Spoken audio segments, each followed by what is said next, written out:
The text message arrived at 3:47 a.m., its blue light cutting through the darkness of my study. I was still awake, reviewing investment portfolios, a habit that had helped build my fortune, though my family still thought I worked night security at an office building. Dad's gone. Heart attack. Don't bother coming to the funeral. Mom doesn't want you there. None of us do. Don't make this harder than it needs to be. My sister Catherine, always efficient, even in cruelty. I stared at my phone, memories flooding back of the last time I'd seen our father, 6 months ago, at the family's annual summer gathering. Still working that dead-end security job, Alex? He'd asked, not bothering to hide his disappointment as he stood in front of his newly renovated mansion. At your age, I was already running my own company. What he didn't know, what none of them knew, was that I owned not just a company, but an entire investment firm. Sullivan Capital Partners, though they knew it under a different name, the one I used to hide my identity when I started buying up their mortgages. I set my phone down and turned to the wall of monitors in my study, each displaying different financial portfolios. With a few clicks, I pulled up the ones that mattered most tonight, the mortgage documents for every family member's home. Catherine's lakefront property, bought at the height of her surgeon husband's success. My brother Michael's sprawling ranch house, purchased with money from his thriving law practice. Mom and Dad's mansion, recently refinanced to fund Dad's latest business venture. Even my youngest sister Emma's townhouse, which she'd barely managed to qualify for with her interior design income. All of them, every property, owned by my holding companies through a complex web of financial instruments they'd never bothered to understand when signing their refinancing documents. They'd been so eager to get lower interest rates, to free up cash for their extravagant lifestyles, that they never questioned why some anonymous investment firm would be so generous. I picked up a framed photo from my desk, the last family picture where I'd been included, taken 15 years ago at my college graduation. Back then, they'd still had hope that I'd make something of myself, follow in Dad's footsteps, become another success story they could brag about at country club dinners. Instead, I chose a different path. While they chased appearances, I chased fundamentals. While they bought luxury cars on credit, I took night classes in finance and investment law. While they bragged about their addresses in exclusive neighborhoods, I quietly built an empire in the shadows. Another text lit up my phone. Catherine again. Service is Thursday at St. Michael's, 11 a.m. Mom's clear about this, Alex. You showing up would just remind everyone of Dad's biggest disappointment. Honor his memory by staying away. I opened my laptop and began typing an email to my attorney. It was time to set things in motion. After years of hiding in the shadows, of playing the family failure while secretly holding the strings to their financial lives, the moment had finally come. Janet, I wrote, initiate protocol family trust. Begin with property clause 7.3. The response came within minutes, despite the early hour. Janet had been waiting for this day as long as I had. All documents prepared. Do you want to proceed with full disclosure or stage revelation? I thought about Catherine's texts, about Dad's final words to me at that summer gathering. At least your siblings made something of their lives. At least they gave me something to be proud of. Full disclosure, I typed back. Send everything to their lawyers first thing in the morning. And Janet, make sure the mortgage documents are on top. I leaned back in my chair, watching the sun rise over the city through my penthouse windows. Most people would probably expect me to feel satisfaction in this moment, maybe even joy. But all I felt was a deep, hollow ache where family should have been. My phone buzzed again, Emma this time. The youngest, the only one who occasionally showed a hint of kindness. Alex, I know Kath told you to stay away. But maybe we could meet before Thursday. Coffee? There are things about Dad you should know. Too little, too late. I had already set the wheels in motion. By this time tomorrow, their perfectly curated lives would begin to unravel. Not through any active malice on my part, but simply through the revelation of truth they'd been too proud to see. I opened my safe and pulled out a thick folder labeled Family Properties. Inside were the original copies of every document, every contract, every piece of paper that proved the family failure, the disappointment, the night security guard, actually owned every roof over their heads. The irony wasn't lost on me. Dad had spent his life teaching us that appearances were everything, that success was measured in square footage and car brands. He never realized that his most dismissed child had learned a different lesson. True power doesn't need to be seen to be real. I picked up my phone one last time, opening Catherine's message thread. With steady hands, I took a photo of the mortgage documents spread across my desk, my signature clearly visible on each one. The same signature they dismissed as belonging to some anonymous investment firm. Actually, Kath, I typed, I think I will be attending. After all, it's traditional for a man's largest creditor to pay his respects. Then I turned off my phone, walked to my bedroom, and finally allowed myself to grieve. Not just for my father, but for the family we might have been if they'd bothered to see past appearances. Tomorrow would bring chaos. Tomorrow would bring revelations that would shatter their carefully constructed world. But tonight, in the quiet darkness of my penthouse, I was just a son who had lost his father, a brother cut off from his siblings, and a man who had finally run out of reasons to keep his success a secret. The stage was set. The truth was ready to emerge. And by Thursday's funeral, they would all understand exactly who the real failure in the family was and wasn't. The law offices of Brandenburg and Associates opened at 9 a.m. sharp. By 9:05, their conference room was already filling with attorneys representing every member of my family. Janet had done her job well. The documents had arrived exactly on schedule. I watched through the security feeds I'd had installed months ago. Another investment nobody questioned. Catherine arrived first, her surgeon husband Thomas and Tao, both still carrying the artificial confidence of people who thought they controlled their own destiny. Michael showed up minutes later, his law degree apparently not preparing him for what he was about to read. Emma slipped in last, looking smaller than usual in her designer clothes that I knew she could barely afford. Mom didn't attend. She was probably still at the mansion, planning Dad's funeral, arranging the elaborate send-off he would have wanted. I wondered if she'd chosen his burial suit yet, the one he'd specially ordered from his London tailor, now hanging in a closet in a house I technically owned. Mr. Sullivan? My assistant David's voice came through the intercom. They've opened the packets. I switched to a closer camera feed, watching their faces as reality sank in. Catherine was the first to react, her practiced surgeon's composure cracking as she flipped through page after page of mortgage documents.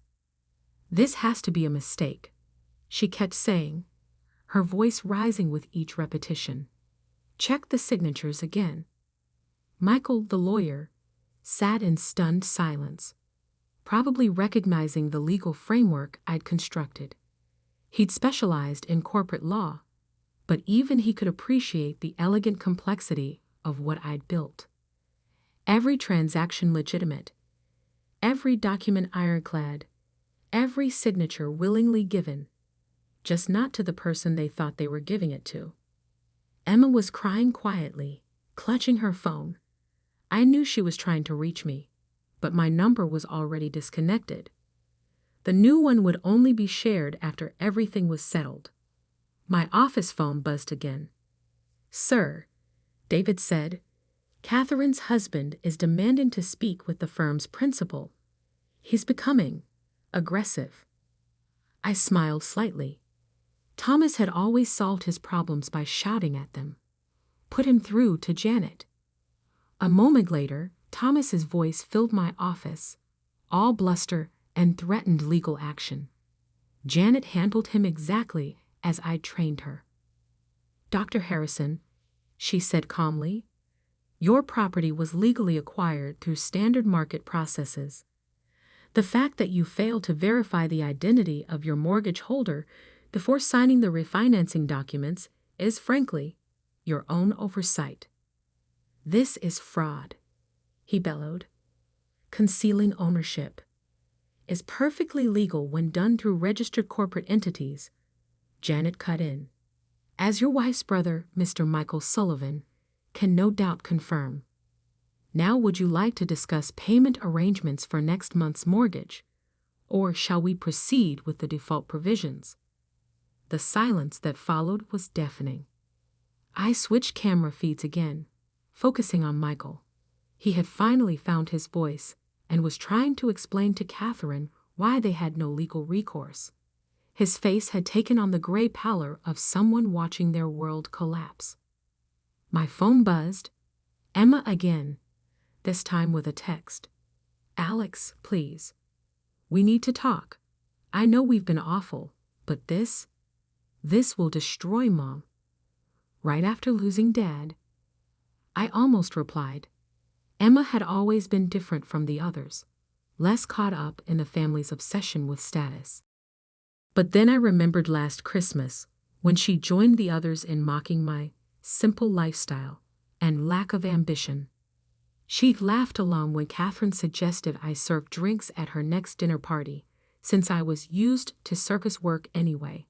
Instead of responding, I opened my laptop and began typing an email to my property management company. They needed to be prepared for what was coming. Either a flood of late payments from my suddenly humbled family members or a series of eviction proceedings. The next few hours brought a cascade of increasingly desperate messages. From Catherine, "Whatever game you're playing, stop it now. You're disgracing Dad's memory." From Michael, "This won't hold up in court. I'll find a way to break these contracts." From Thomas, "You pathetic little man. You think this makes you powerful? Wait until everyone knows what you've done." I saved each message, adding them to my collection of family communications. 15 years of dismissals, insults, and exclusions, all carefully archived. Someday, perhaps, they would understand that this wasn't about revenge. It was about truth. At 2 p.m., my mother finally called. I let it go to voicemail, then listened as her voice cracked with emotion. "Alexander James Sullivan, how dare you do this? Today of all days. Your father would be so ashamed. We gave you everything, every opportunity, and this is how you repay us? By becoming some sort of a financial predator?" I saved that message too, right next to the one from last year where she told me I wasn't welcome at Thanksgiving unless I did something about that embarrassing job. Janet's voice came through the intercom again. "They're leaving the law office, sir. Would you like me to proceed with Phase 2? Phase 2, the revelation about the business holdings, because the properties were just the beginning. Over the years, I'd acquired controlling interests in Thomas's medical practice building, the strip mall where Emma's design studio rented space, and the office complex where Michael's law firm was headquartered. Not yet, I decided. Let them absorb this first. Some lessons need to be learned slowly to be learned well. I turned back to my monitors, watching my siblings emerge from the law office. They looked shell-shocked. their expensive clothes and perfect hair no longer projecting the confidence they'd worn like armor just hours ago.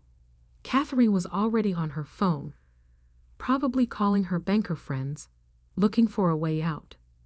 She wouldn't find one. I'd made sure of that years ago, carefully building relationships with every major lender in the city.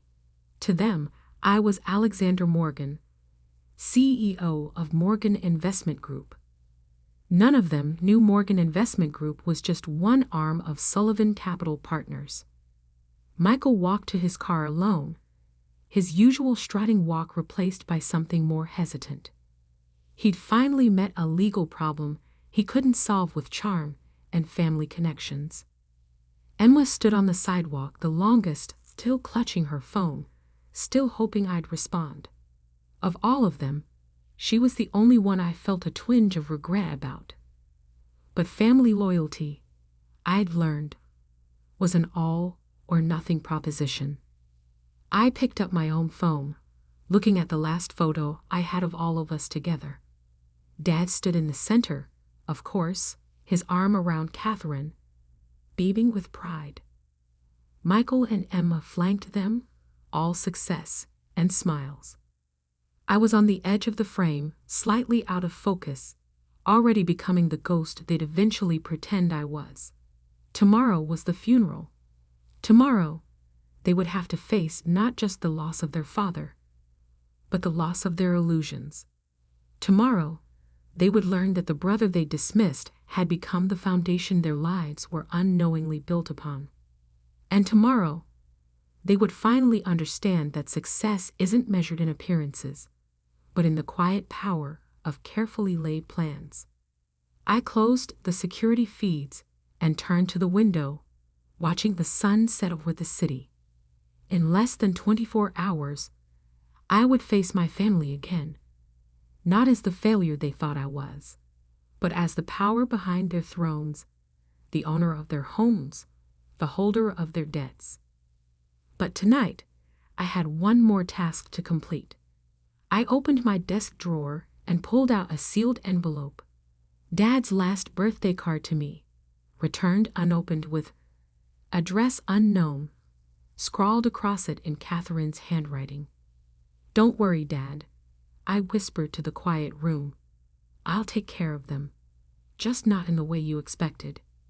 St. Michael's Cathedral stood proud against the morning sky, its Gothic spires reaching toward heaven like accusing fingers.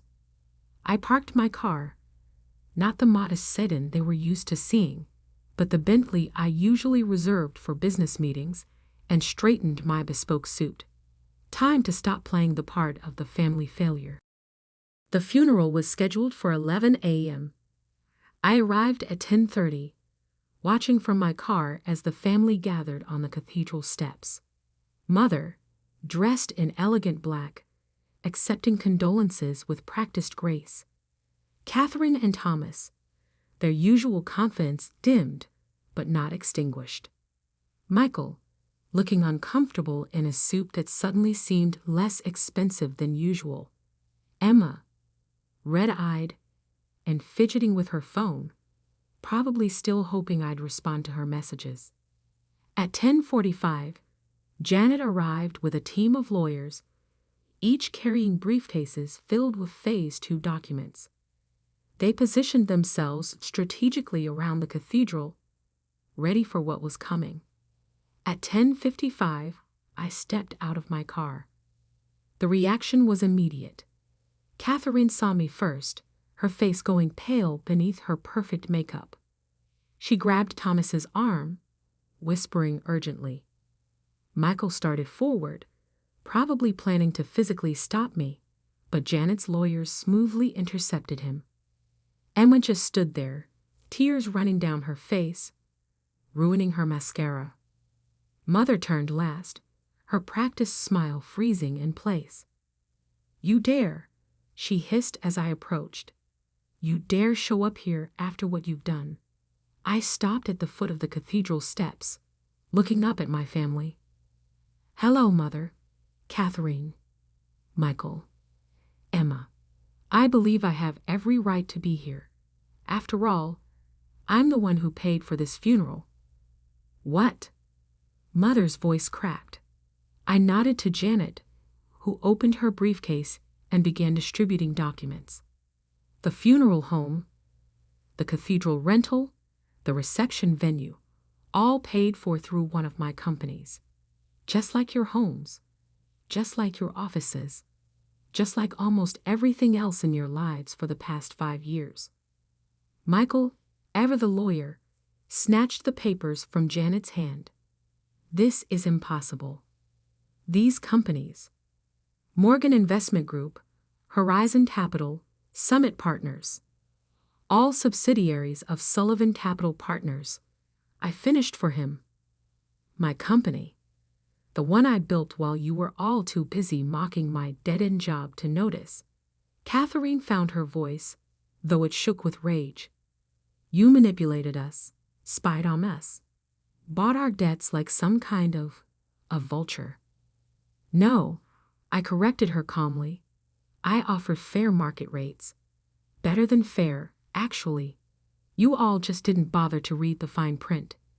Too busy maintaining appearances to worry about details. Right, Kath. Just like you were too busy to visit Dad in the hospital last month when he actually needed you. She flinched as if I'd slapped her. How did you? Thomas began. How did I know? I was there. Every night, sitting with him while he slept. The security guard uniform made it easy to blend in. No one notices the help, do they? I turned to Mother. He asked for you, you know. All of you. But you were all too busy with your perfect lives to spend time with a dying man. Emma stepped forward, her voice small. I didn't know. Why didn't you tell us he was so sick? Would it have mattered? When was the last time any of you returned his calls? Did you know he stopped trying to reach you 3 months ago? That he spent his last Christmas alone because you all had more important engagements? Mother's composure finally cracked. You have no right to judge us. You, who spent years pretending to be something you're not. You mean like you've been pretending to be wealthy while drowning in debt?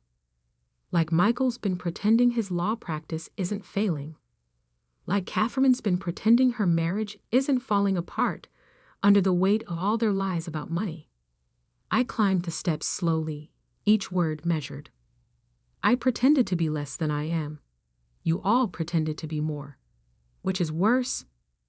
The cathedral bells began to toll, marking the hour. Guests were arriving, watching our family drama unfold with poorly concealed interest. What do you want? Michael asked, his voice hollow. Money? Control? Revenge? I reached into my jacket and pulled out an envelope. Dad's returned birthday card. I want you to understand what he tried to teach us, what you were all too proud to learn. I handed the envelope to Mother. Success isn't about appearances. It's about substance. It's about building something real. And this, Catherine gestured at the lawyers, the documents, the revealed lies. This is your idea of something real? No, I said quietly. This is your wake-up call. The properties, the businesses, the debts. They're all being transferred into a family trust. One that will ensure none of you can ever sell or leverage them to maintain your illusions again. You can't do this, Thomas protested.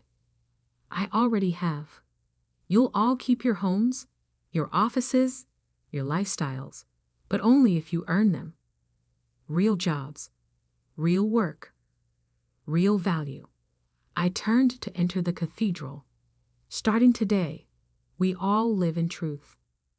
And if we refuse, Mother's voice was ice. I paused at the door. Then you lose everything, your choice. But before you decide, you might want to read what Dad wrote in that card you sent back unopened. Inside the cathedral, I took my place in the front pew, not the back corner where they would have relegated me, but front and center, where a son should be to mourn his father. One by one, they followed. Emma first, then Michael, then Catherine and Thomas, and finally Mother. As the service began, I opened my copy of Dad's last card, the one he'd given me personally during those night visits at the hospital. His shaky handwriting filled the page. Alex, my quiet son, I finally understand what you've built, what you've become. I'm sorry it took me so long to see past appearances. Take care of them when I'm gone. They'll need your strength more than they know. Love, Dad. The organ began to play, its deep notes reverberating through the cathedral. I felt Mother's hand slip into mine, tentative, questioning. On my other side, Emma wiped away fresh tears.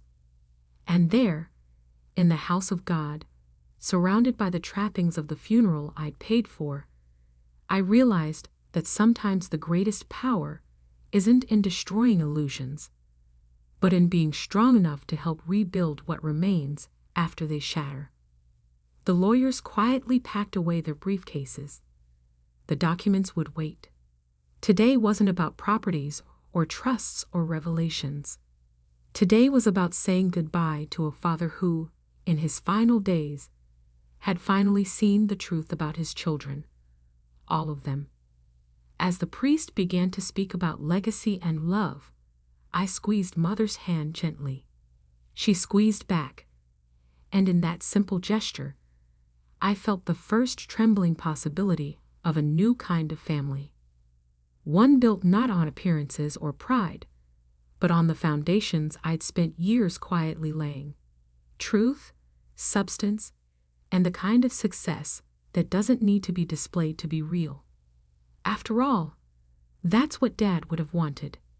Not the man who chased status and appearances all his life, but the one who'd finally learned better in his last days. The one who'd left me in charge of our family's future, knowing I'd find a way to make them see what he'd seen too late. That the greatest legacy isn't what you own, but what you build. And I had built something that would last. Not just an empire of properties and businesses, but a chance for our family to become something real. Something worth more than all the mortgages and mansions in the world. Something true. I never expected my success to become my family's greatest shame. But standing in my parents' lavishly decorated dining room on Christmas Eve, watching my mother's face contort with disgust as I described my latest business venture, I realized some people prefer comfortable lies to uncomfortable truths. My name is Marcus Sullivan, and this is the story of how I went from family disappointment to the owner of my parents' dream mansion. Though looking back, I'm not sure which title weighs heavier. The evening had started like any other family gathering at the Sullivan estate, a sprawling Victorian mansion my parents had stretched themselves thin to purchase 5 years ago. My sister Amanda, the golden child with her perfect law degree and politician husband, had already arrived with her 2 children. They were seated at the mahogany dining table that had been in our family for generations, everyone dressed in their Christmas best. I adjusted my simple blue sweater, suddenly feeling underdressed among their designer outfits. But then I reminded myself that the watch on my wrist cost more than their combined wardrobes, not that anyone would recognize the understated timepiece for what it was. That was the thing about real wealth. It didn't need to announce itself. Marcus, my mother called out, her voice carrying that familiar note of disappointment. You're late again. I suppose punctuality isn't important in your... What are you calling it these days? Your startup? I took my assigned seat, the wobbly chair at the far end of the table, as far from the head as possible. Some things never changed. Actually, Mom, we just closed our Series B funding round. $15 million in new investment. The silence that followed was deafening. Amanda's husband Richard snorted into his wine glass. $15 million? Come on, Marcus. We all know these tech companies inflate their numbers. What do you really do all day? I could have told them about the revolutionary AI architecture we developed, about our contracts with 3 Fortune 500 companies, about the acquisition offers I'd already turned down. Instead, I just smiled and reached for the bread basket.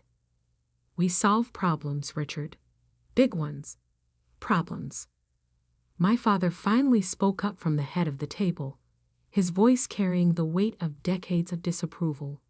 The only problem I see is you wasting your life on these fantasies. Your sister made partner at her firm this year. What have you achieved? I watched as Amanda preened under our father's praise, adjusting her perfectly styled hair. Daddy's right, Marcus. It's time to grow up. I could get you an interview at the firm. Something entry-level, of course. You'd have to work your way up. That's very kind, I said, cutting into my turkey. But I'm good where I am. My mother's fork clattered against her plate.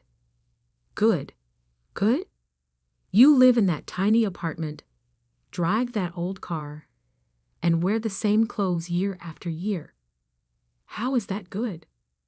What they didn't know was that my tiny apartment was actually the entire top floor of one of the city's most exclusive buildings.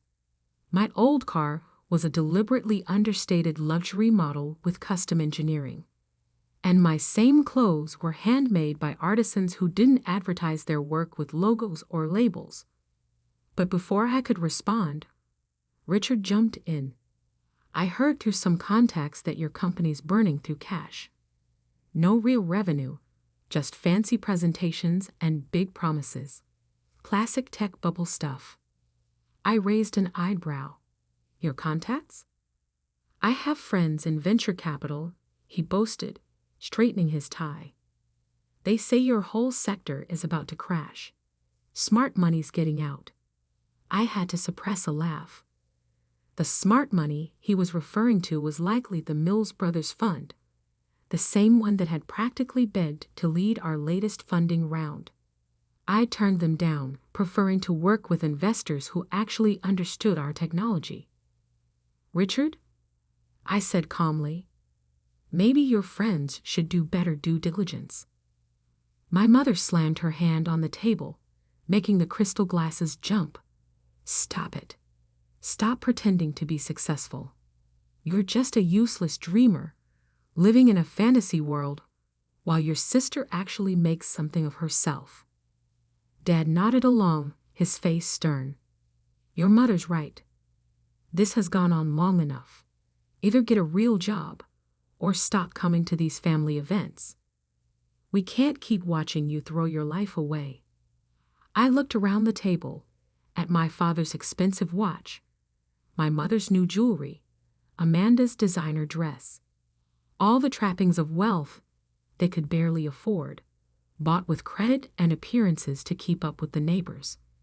I knew about their mounting debts, the missed mortgage payments, the tax lanes they were hiding. Being on several bank boards had its advantages. Maybe you're right, I said quietly, standing up. Maybe it's better if I stop coming around for a while.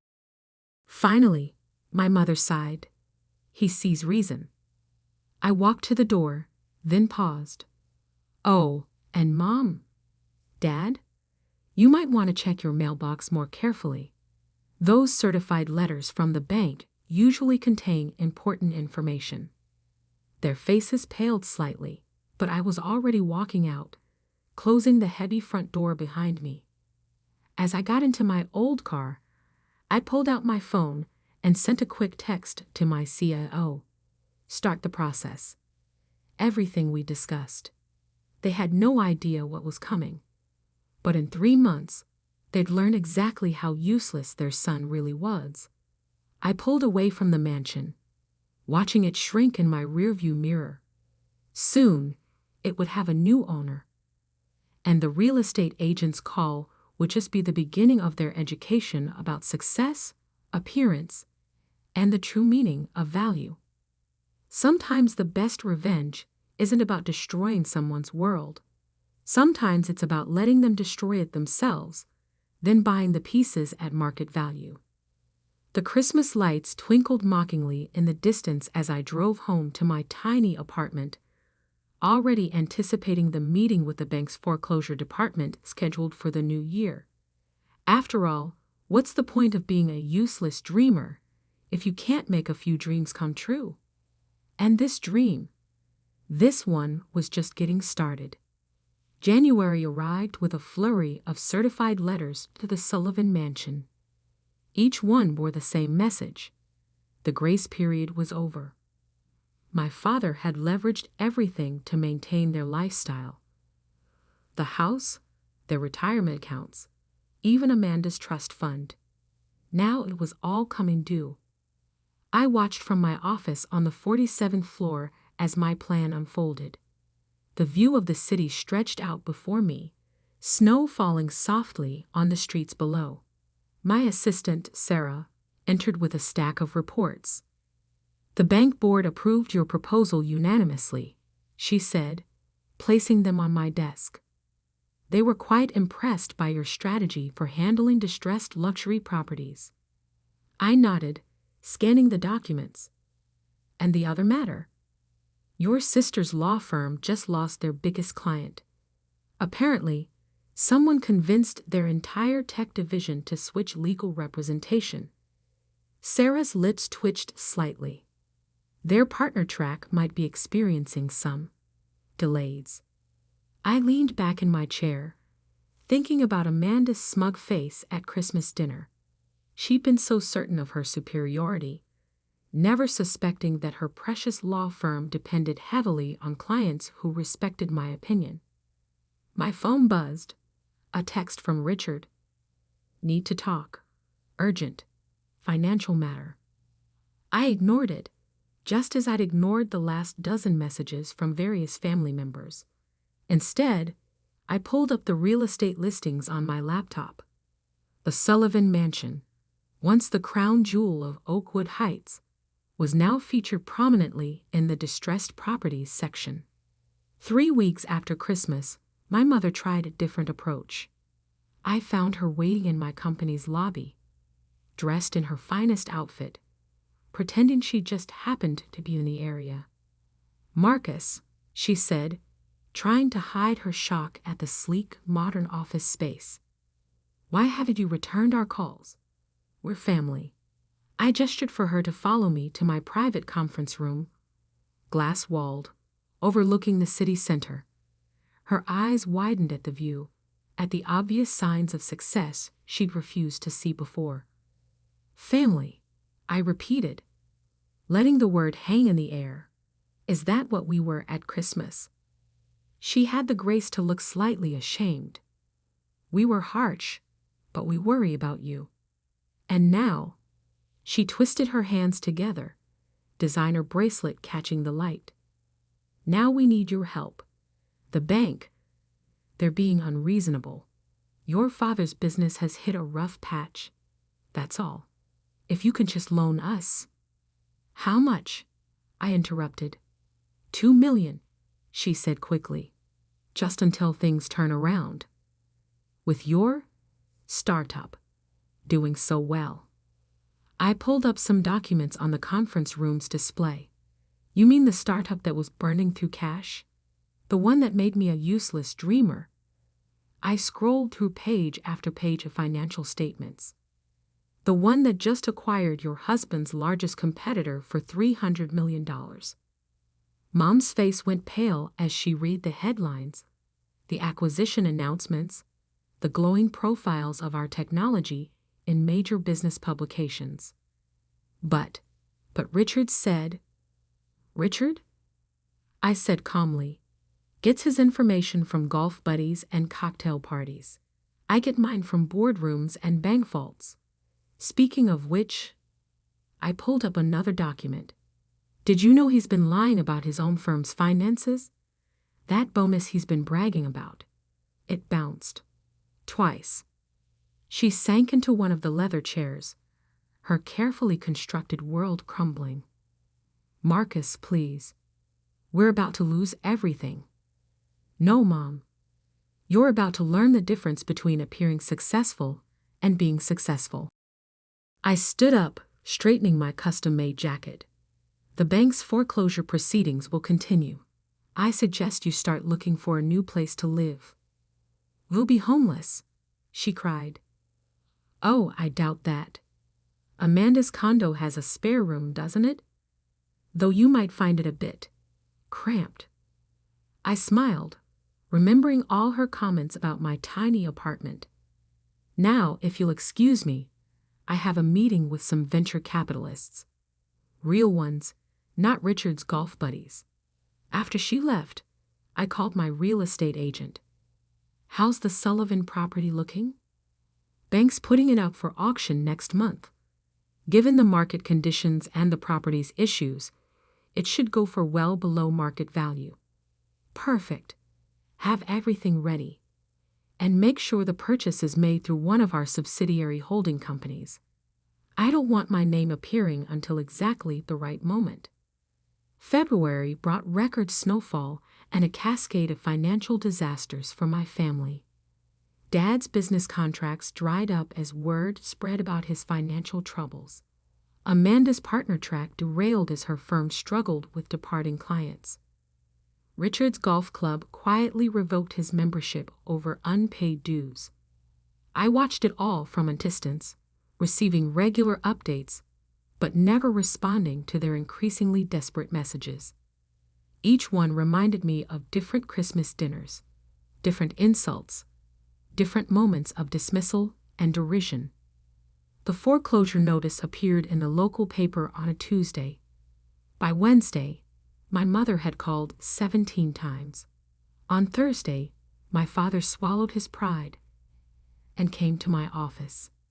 He looked older, grayer, the weight of his collapsing empire evident in the slump of his shoulders. Son, he said, the words sounding foreign on his lips. I know we've had our differences. Differences? I kept my voice neutral. Is that what we're calling it now? I was wrong, he admitted, staring at his hands. About your business, about your choices. I see that now. But please, this house, it's your mother's dream home. We can't lose it. I pulled out my phone, showing him an email. You already have. The bank is auctioning it next week.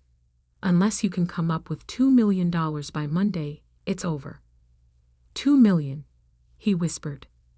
The same amount your mother asked to borrow. Interesting coincidence, I agreed. Unfortunately, my company has already allocated those funds to a different real estate investment. His eyes narrowed. You're buying properties now. Among other things, it's amazing what you can do with actual revenue and solid business fundamentals. He left my office a broken man, finally understanding that his son had surpassed him in every way that mattered. But he still didn't know the best part. That revelation would come at the auction, when the new owner's name was finally revealed. March arrived with unseasonable warmth, melting away the last traces of winter just in time for the auction. I didn't attend personally. That would have spoiled the surprise. Instead, I sent my lawyer with clear instructions and waited in my office for the call. It came just after noon. It's done, my lawyer said. Property acquired at 30% below market value. The paperwork will be public record within the hour.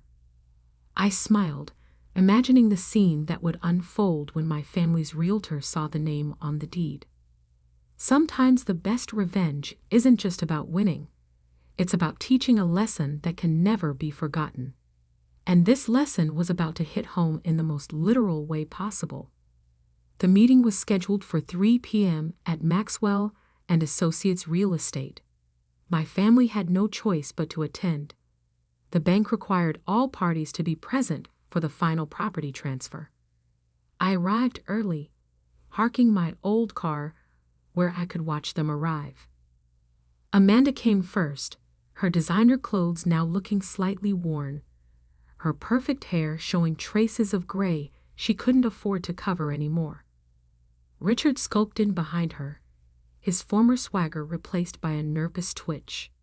My parents arrived last, Mother dabbing at her eyes with a monogrammed handkerchief, Father looking like he'd aged a decade in 3 months. I waited until they'd all gone inside before following. The receptionist recognized me immediately. After all, I owned the building through one of my holding companies.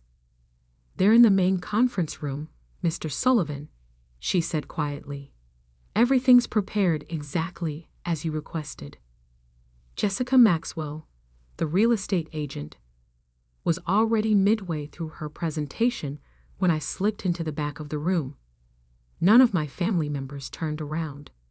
They were too focused on the documents being displayed on the screen, papers that would officially transfer their beloved mansion to its new owner. "As you can see," Jessica was saying, "the property was purchased at auction by Horizon Ventures LLC, a subsidiary of—" She stopped, finally noticing me. "Oh, Mr. Sullivan, I didn't realize you'd be joining us personally."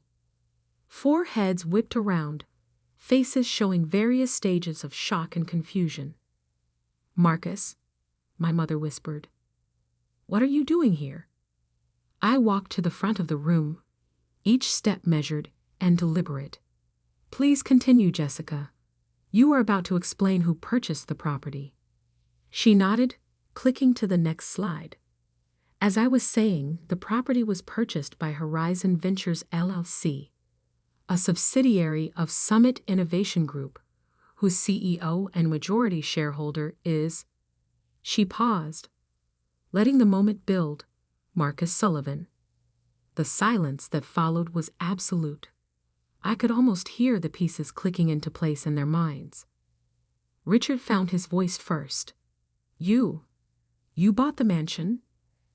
"Actually," I said, settling into the chair at the head of the table, my father's usual position. "I bought a distressed property at market value. The fact that it happens to be your mansion is merely an interesting coincidence." "But," Amanda's voice cracked. "But how?" "Your startup." "My company," I corrected her, "which is now valued at just over $1 billion, thanks to our recent technological breakthroughs and strategic acquisitions, including, I believe, your law firm's largest client." Her face went pale as she finally made the connection. You were behind that?" "Along with Richard's club membership being revoked, Dad's contracts drying up, and several other recent developments." I spread my hands.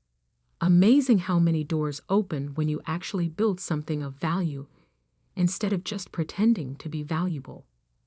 My father's face had turned an interesting shade of red. "This is revenge, then, for Christmas?" "Revenge?" I laughed softly. "No, this is a business transaction. The revenge was watching you all slowly realize that the son you called useless had built an empire right under your noses. The son you mocked now owns the roof over your heads." Mother began to cry, but her tears didn't move me. I'd seen too many of her performative breakdowns over the years. "So what now?" Amanda asked. "You'll throw us out? Make us homeless?" I pulled out a folder and slid it across the table. "Inside, you'll find a rental agreement. The property will be managed by my company, and you can continue living there as tenants. The rent is set at market rate. No family discounts. If you can afford it, you can stay. And if we can't," Richard challenged, though his voice lacked its usual confidence, "then I believe Amanda's condo has that lovely spare room you can use, though it might be a bit cramped." I smiled, remembering their comments about my apartment. "Of course, you'll have to pay rent there too. I bought that building last week." The room erupted in chaos. Amanda burst into tears. Richard started making threats. Mother wailed about family loyalty. Only father remained silent, staring at me with what might have been the first glimmer of respect I'd ever seen from him. I let them vent for a moment before standing. The rental agreement needs to be signed by Friday. If you choose not to sign, you'll need to vacate the property by the end of the month. Jessica will handle the details. I headed for the door, then paused. Oh, and one more thing. They all looked up, faces showing a mix of anger, fear, and dawning respect. Merry Christmas. A bit late, I know, but better than never, just like recognizing someone's true worth. The door clicked shut behind me, cutting off their responses. In the lobby, I nodded to the receptionist and stepped out into the spring sunshine. My phone was already buzzing with messages, probably more pleas and accusations from family members. I turned it off. Instead of heading back to my office, I drove to the mansion. The grand old house stood exactly as it had that Christmas night. But now I saw it differently. Not as a symbol of my family's rejection, but as a monument to how far I'd come. I parked in the circular driveway and walked up to the front door, inserting my new key. The foyer echoed with my footsteps as I wandered through the rooms, memories mixing with possibilities. In the dining room, I stopped at my old seat, the wobbly chair at the far end of the table. Taking out my phone, I sent a quick text to my assistant. Have the entire house remodeled. New furniture, new everything. But keep one piece, the wobbly chair at the end of the dining table. Frame it and put it in my office. Sometimes success isn't about proving others wrong. It's about proving yourself right. And sometimes the best revenge isn't about making others lose everything. It's about showing them exactly what they failed to see. As for my family, they signed the rental agreement on Friday. Now they live in my house, drive past my company's headquarters, and wake up every day to fresh reminders that the useless dreamer they mocked owns the world they thought they ruled. But the biggest change wasn't in their circumstances, it was in their eyes. Gone was the contempt, the dismissal, the casual cruelty. In its place was something new, understanding. Understanding that success isn't about appearances or pretense. It's about building something real, something valuable, something that lasts. And in the end, that understanding was worth more than any mansion could ever be. These days, when I host family dinners in my newly remodeled mansion, everyone gets comfortable chairs. Everyone, that is, except for the empty wobbly chair at the far end, kept as a reminder that sometimes the person you put in the worst seat at the table might just end up owning it. And for a useless dreamer, that's not a bad ending at all. The roast was getting cold, but nobody at the Miller family dinner table seemed to notice. They were too busy dissecting my latest failure. A bank teller, Michael? Really? My father's voice dripped with disdain as he cut into his meat. 4 years at Stanford Business School to become a bank teller. I took another sip of wine, letting the expensive Bordeaux, which I'd brought but nobody had acknowledged, roll across my tongue. At 32, I'd learned that silence was often the best response to these Sunday dinner interrogations. Your brother's making partner at his law firm, Mom chimed in, right on cue. And your sister just closed that huge real estate deal in Miami. Ah, yes, the golden children. James with his prestigious law degree, and Sarah with her thriving real estate empire. The pride of the Miller family. It's actually personal banking advisor, I corrected quietly, knowing it wouldn't matter. Dad's fork clattered against his plate. Oh, excuse me, personal banking advisor, like that's any better. He leaned forward, his face flushing with familiar disappointment. Do you know what people say? Their faces when they ask what my Stanford graduate son is doing with his life. I did know. I knew exactly what people said, especially the board members of First Atlantic Bank, the institution where I worked as a supposedly humble advisor. The same board members who had no idea that I actually owned 71% of the bank through a complex web of holding companies and investment vehicles. Robert, maybe we should, Mom started, but Dad was on a roll. You're nothing but a disappointment, he sneered, jabbing his fork in my direction. All that potential wasted. We spent a fortune on your education. And for what? I thought about the document sitting in my office downtown. The loan application my parents had submitted to save their struggling manufacturing business. The same application that would cross my desk tomorrow morning, though they had no idea I controlled the bank's major lending decisions. I'm doing fine, Dad, I said softly. Fine, he barked out a laugh. You call this fine?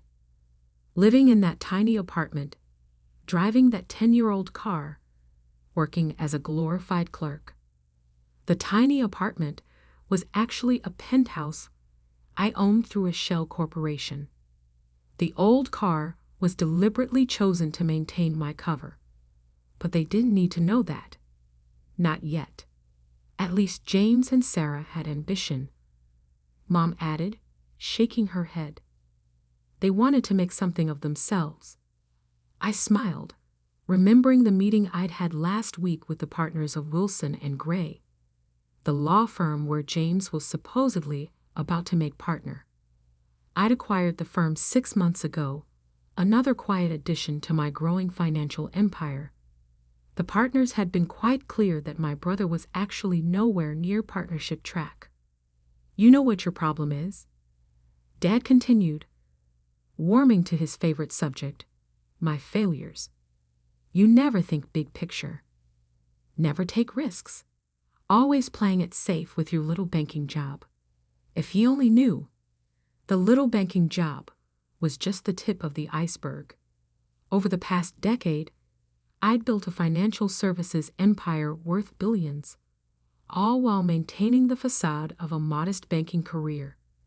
First Atlantic was just one of 17 banks I controlled across the country, along with investment firms, real estate companies, and yes, one prestigious law firm. Maybe you're right, I said, standing up. The weight of the moment, knowing what tomorrow would bring, made it hard to maintain my usual passive expression. Where are you going? Mom demanded. We're not finished with dinner.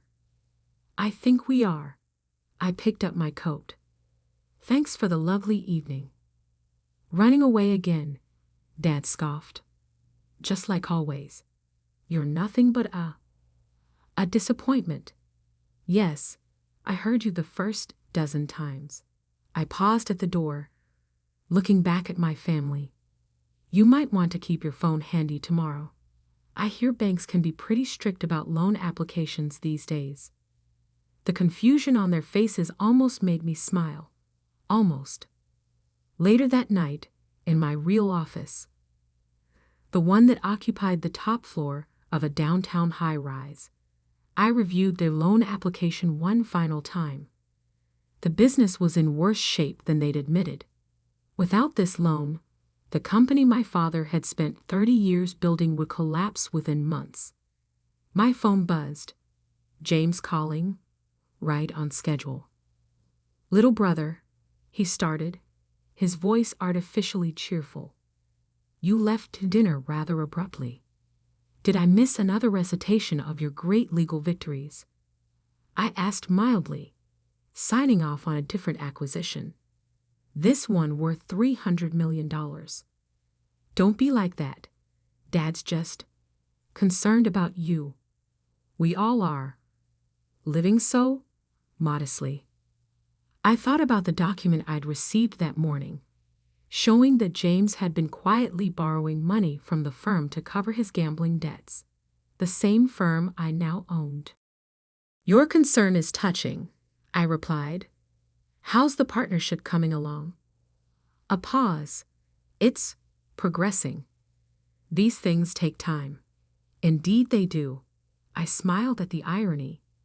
Say, didn't you handle some work for First Atlantic Bank a few years ago? Another pause, longer this time. Yes. Why? Just curious. Give my best to Mom and Dad.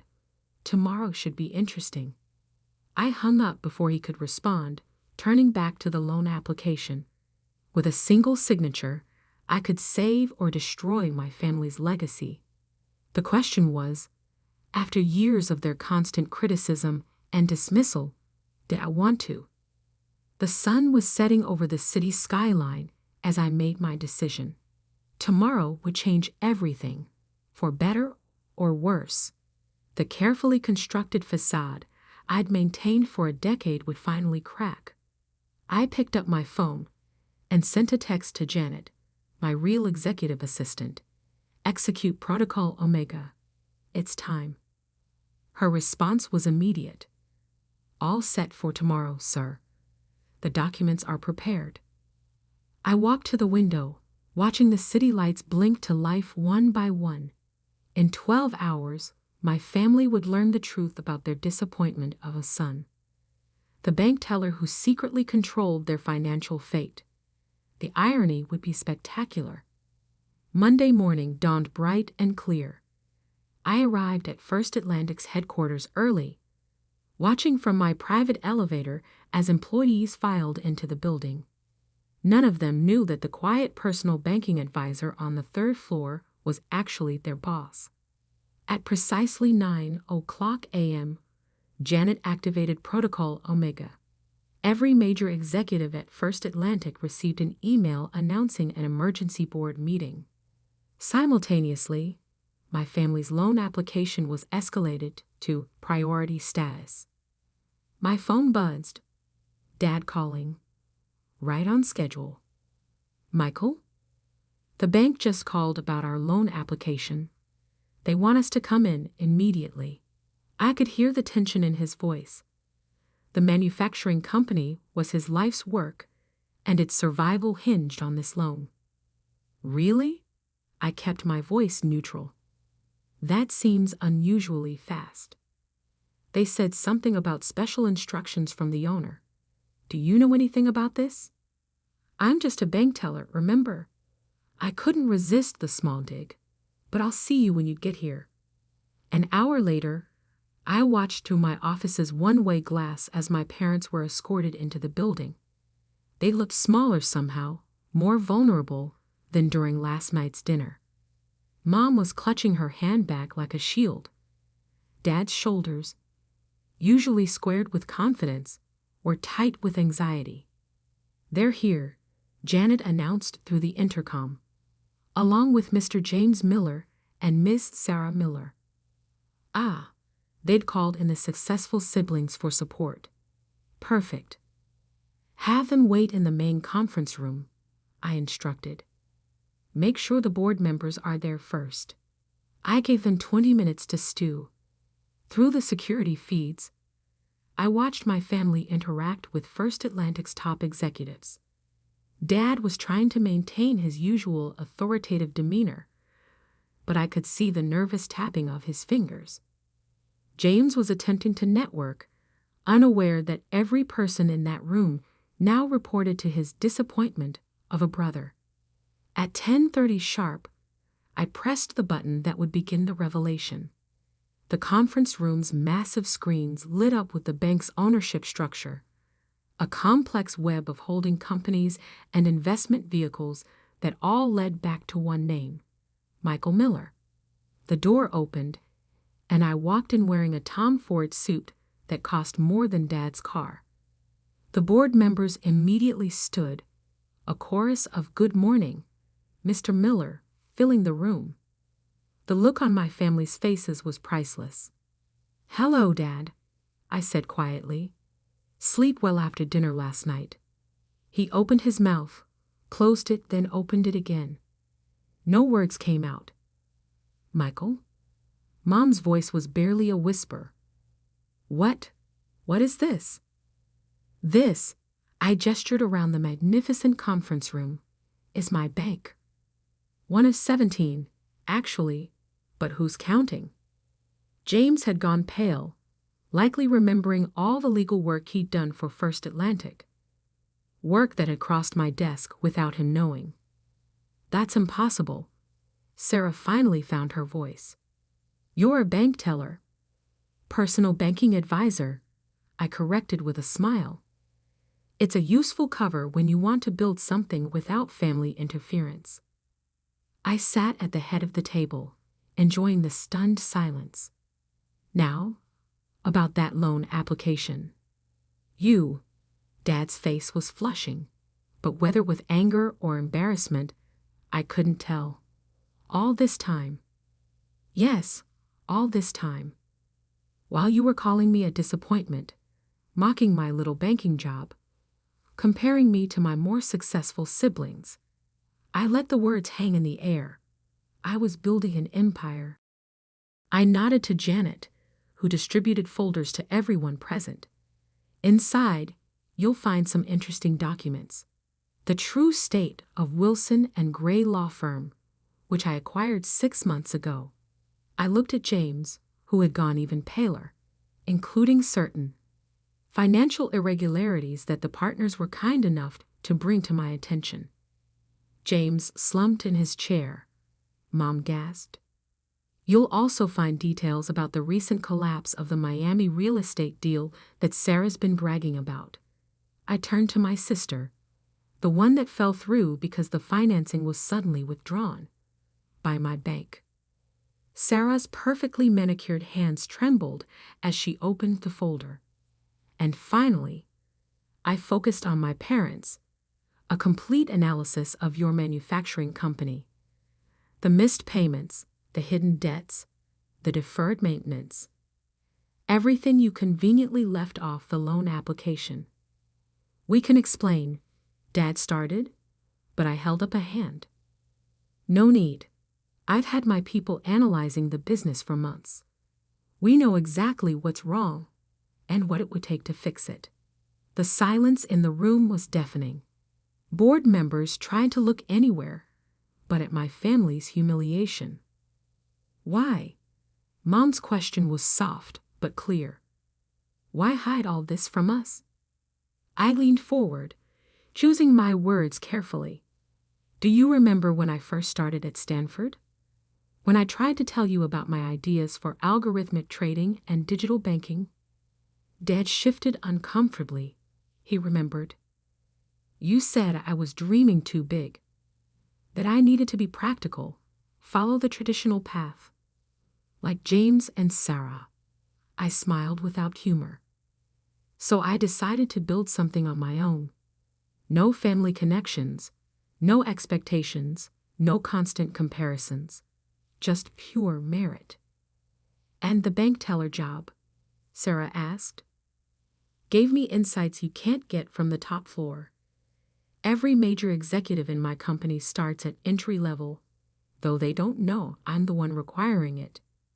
I opened my own folder, pulling out a single document. Now, about your loan.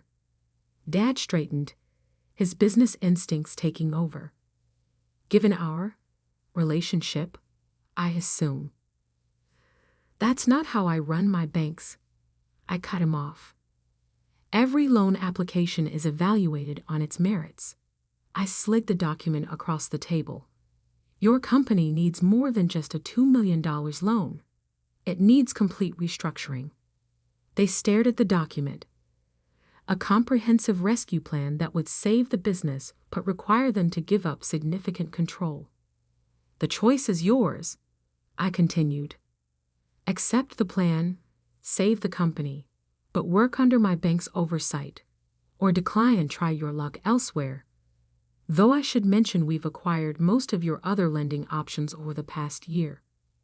The boardroom fell silent as my family grappled with their new reality. The son they dismissed as a disappointment now held their financial fate in his hands. I stood up, straightening my jacket. Take some time to discuss it.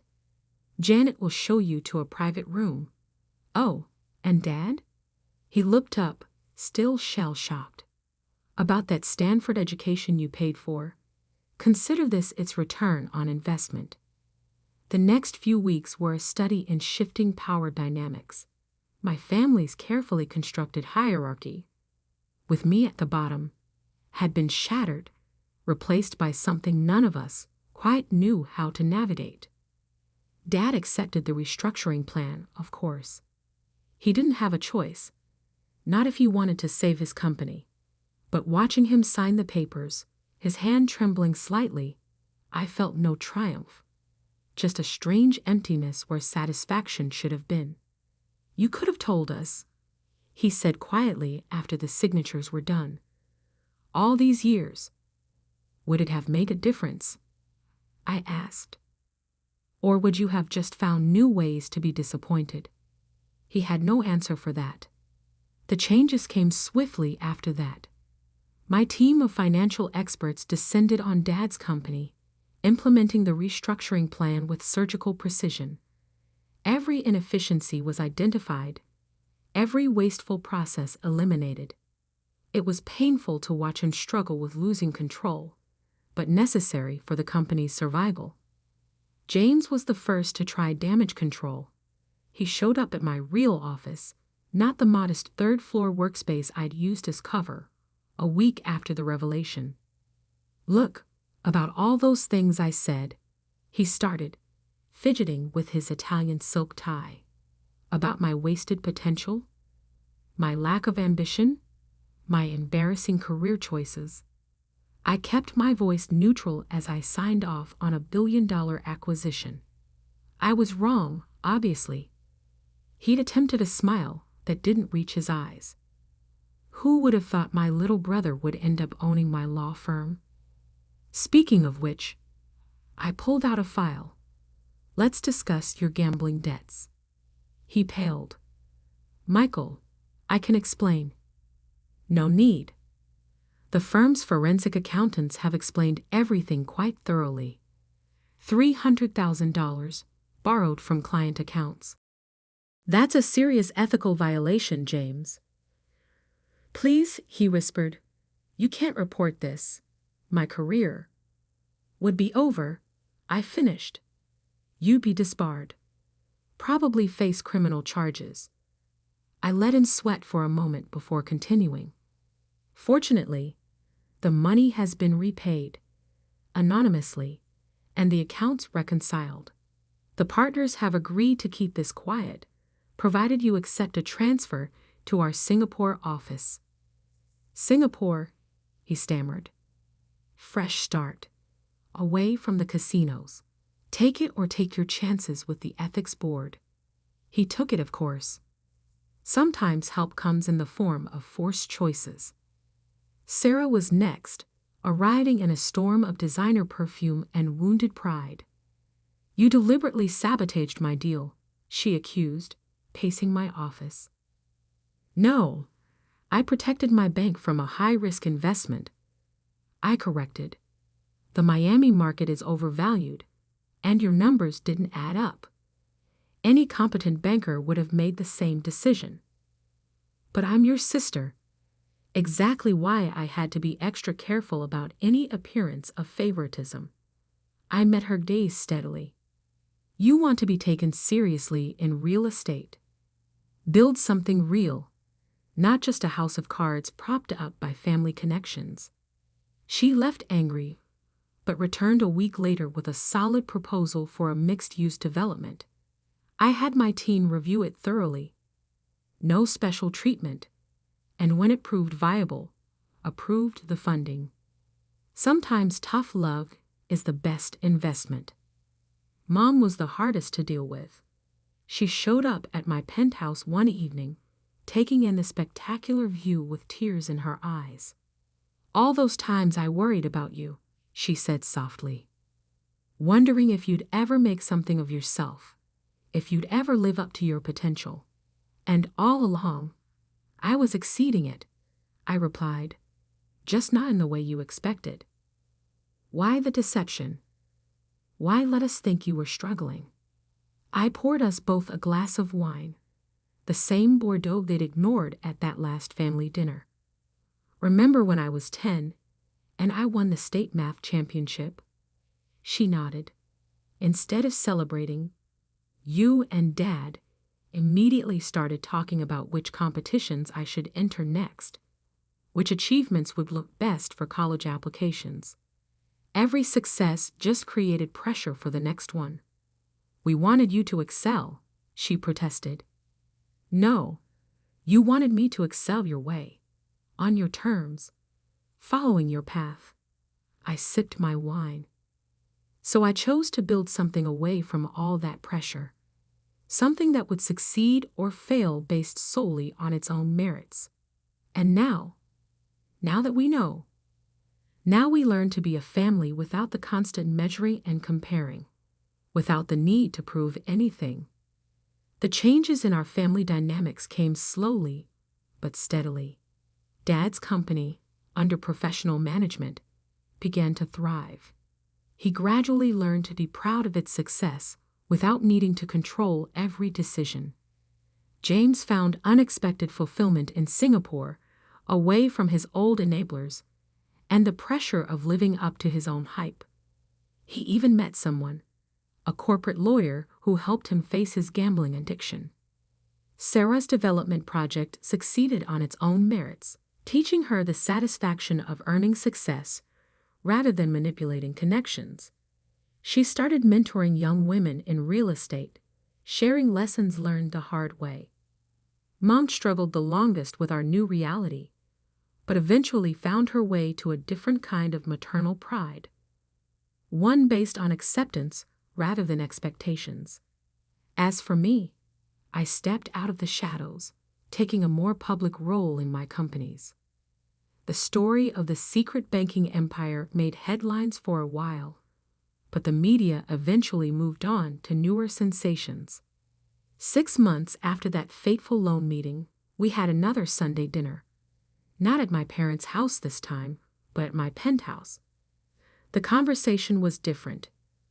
Less comparison, more connection. Less judgment, more understanding. I have to ask, Dad said as we finished dessert, do you ever regret it? The years of hiding your success. I thought about it, looking around at my family. James, relaxed and healthy after months of therapy. Sarah, discussing her latest project with genuine passion rather than bragging. Mom, finally learning to listen instead of evaluate. No, I said finally. We all needed to learn some hard lessons about success, about family, about what really matters. And what really matters? Mom asked softly. Not the size of your bank account or the impressiveness of your title, I replied, but the integrity of your work and the authenticity of your relationships. Later that night, after everyone had left, I stood at my window looking out over the city. My phone buzzed with a text from Dad. Thank you for saving my company and for teaching me what real success looks like. I smiled, thinking about the long journey from disappointment to this moment. Sometimes the greatest success isn't in proving others wrong, but in helping them grow right alongside you. My phone buzzed again. Janet, with news about another potential acquisition. Tomorrow, I'd go back to building my empire. But tonight, I savored something rarer. A family finally learning to see each other clearly, without the distorting lens of expectations. Sometimes the best revenge isn't revenge at all. It's the wisdom to know when to stop keeping score and start building bridges, even if those bridges are built with billion-dollar banks.